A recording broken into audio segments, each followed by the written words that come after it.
সকলোকে মোৰ চেনেলটোলৈ স্বাগতম জনাইছোঁ।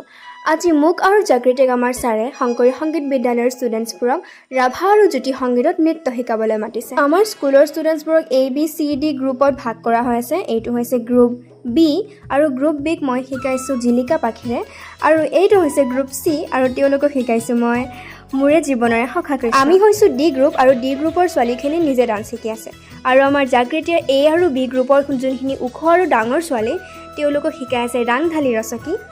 এইবোৰ শিকাই থকাৰ মাজতে তাপস ছাৰে ক্লাছৰুমত ক্লাছ কৰাই আছে গ্ৰুপ C। আজি হৈছে চিখিৰ বাৰ্থডে, আৰু চিখিৰ বাৰ্থডে উপলক্ষে আমি ঢেৰ বস্তু খাবলৈ পালোঁ। 17 জুন তাৰিখে আমাৰ শংকৰী সংগীত বিদ্যালয়ত এটি অনুষ্ঠান ৰখা হৈছে, সেইকাৰণে আমি ইমান প্ৰস্তুতি চলাই আছোঁ। গ্ৰুপ A মানে একেবাৰে টিকলু টিকলুবোৰক জাগৃতিয়ে শিকাই আছে তিলাই তিলাই। অৱশেষত এয়া মই আৰু জাগৃতি।